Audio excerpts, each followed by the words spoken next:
At magluluto na nga tayo ngayon, auntie ko, kasi mag-alas 11 na. So, let's go!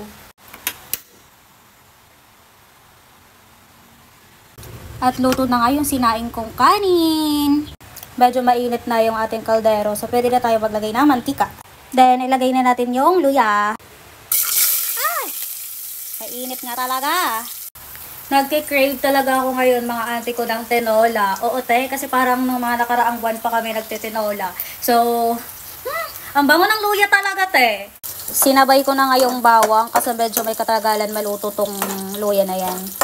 Sunog-sunogin muna natin yan para lumabas yung aroma. Ala, aroma!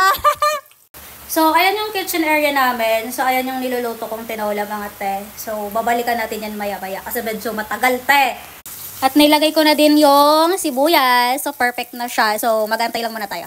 Habang nag-aantay tayo maluto yan, so, meron ditong, ano ba to, mani. So, baka gusto nyo, masarap-sarap din tong mani na to kasi matanda siya kahit maliit lang.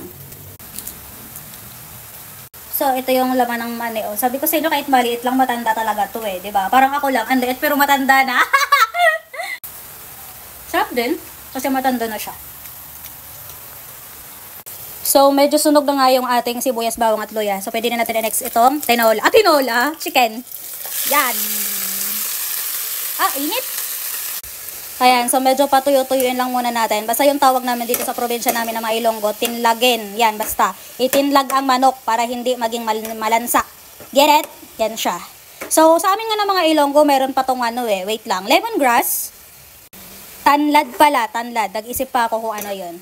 So, takpan muna natin yan siya para lumabas talaga yung pinaka-aroma ng ating mga panakot. Babalikan natin. Habang nga ako nagluluto, nagigisa, te, amoy na amoy talaga sa loob ng bahay yung niluluto ko. Kaya pala nakakalimutan ko buksan tong exhaust fan na to, te, kasi tong bahay na to, wala tong bintana talaga, as in kulob siya. Para siyang nakadesenyo sa may aircon, yun nga lang, hindi natuloy, diba? So, buksan natin yung exhaust fan. Ayan siya, te, ha. Yan. So, lagi talaga dito, may exhaust fan, lalong-lalo na magluto ka ng mga tawag na ito, ibes or toyo. Abay, pati kwarto mo, nangangamoy. So, lagyan natin siya ng paminta. So, meron na yan asin, magic sarap, at nor na chicken. So, para talaga sa laman yung sarap niya. Alam nyo ba mga auntie ko, yung lugar namin dito, sobrang tahimik talaga siya.